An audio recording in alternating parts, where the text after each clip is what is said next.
Where is the best place to buy property in 2025? Well, our team spends hours and hours researching this every month because buying in the right area is the easiest way to make money in property. So let's take a look at what the research shows, and I'll reveal our top 5 picks for 2025, including one absolute wildcard, which up until now has been one of the worst cities to invest in. So let me ask you, if you needed to have surgery, would you go with Clinic A, which has 10 reviews, or Clinic B, which has 3,504? Obviously, you're going to pick Clinic B. Well, I hope you would for your sake, because Clinic B is the safe option. Lots of people have already given it a thumbs up, and if you're making a big decision, you want to know that you're in safe hands. And this rule applies to the first city on our list. It's been a major target for big specialist developers of blocks to rent out, and they've been investing hundreds of millions of pounds into the city. And I guarantee you that these guys do not invest a penny until their huge research teams have decided that the location is a winner. We recently completed a deal where our clients shared a development with a major build-to-rent operator, which for me is a strong validation of the area's rental demand and growth potential. There's a really strong base of young professionals and financial services jobs here, as well as the major universities, making it an increasingly popular rental market. And with more development underway, it offers a really strong investment option with plenty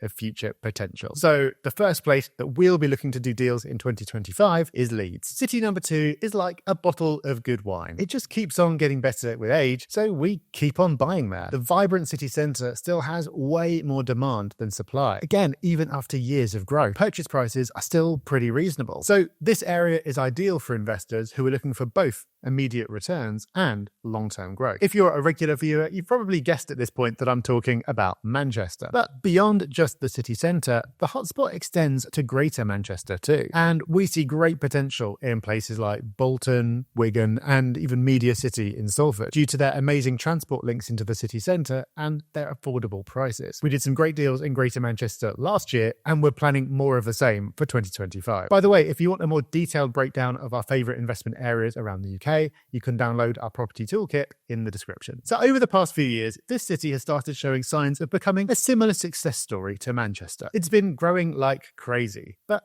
beyond that, there are 5 factors that make it one of my favourites. I've actually bought there myself recently. There are lots of big employers based in the area, so there are lots of young professionals looking for quality flats to rent out. Young professionals tend to make very good tenants, and there is a big undersupply of high-quality rental accommodation. And purchase prices are still very affordable for both locals and investors. So when you mix all of those factors together, this place is like the perfect cocktail for passive property investors with a long-term view. Because rather than buying quantity, my recommendation for passive investors is always to buy high-quality properties in high-growth areas with high-quality tenants, because that will lead over time to more capital growth and, importantly, fewer headaches. But this city also has another magic ingredient, which makes me really confident about its future growth, and that is the amount of money being invested into the city centre itself. And we actually met with city leaders who talked us through their plans for new residential housing, leisure spots and cultural facilities, which made us even more confident about the future of city number 3, Derby. And much of the same logic applies to this next place. This city has a 20-year £1 billion redevelopment roadmap, which will create loads of new jobs, infrastructure and investment opportunities. Similar to all the other cities so far, it's also been experiencing rental growth far above the national average. And given the development plans, I don't see that stopping anytime soon. In case you hadn't guessed by now, I'm talking about Birmingham. Similar to Manchester, Birmingham also has great transport links, so there are also going to be loads of investment opportunities in places like Walsall, Wolverhampton and Dudley. We started to see big developers planning high-quality projects in these areas, and as I mentioned before, that's typically a sign of good things to come. Now, our final choice might come as a surprise, because it was actually on our list for the worst cities to invest in for 2024, and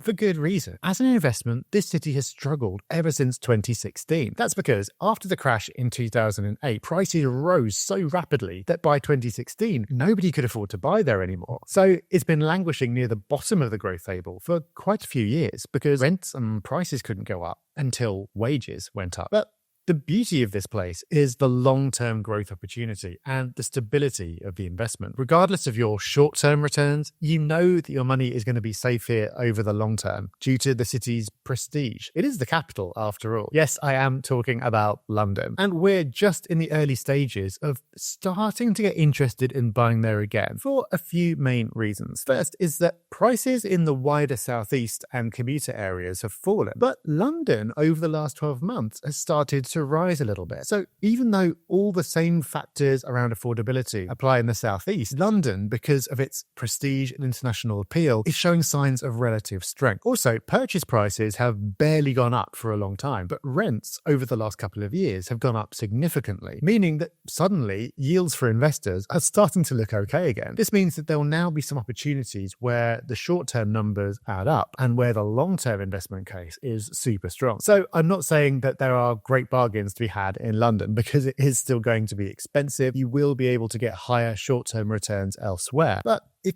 you just can't get comfortable with investing further afield and you want the safety and stability of London, then 2025 could be the time to start taking it more seriously. However, based on our research, there are 4 areas around the UK that show the complete opposite data. Prices are flatlining, rents are falling, and legislation is making everything a lot harder. So before you make a massive mistake by buying there, I suggest you check out this video next.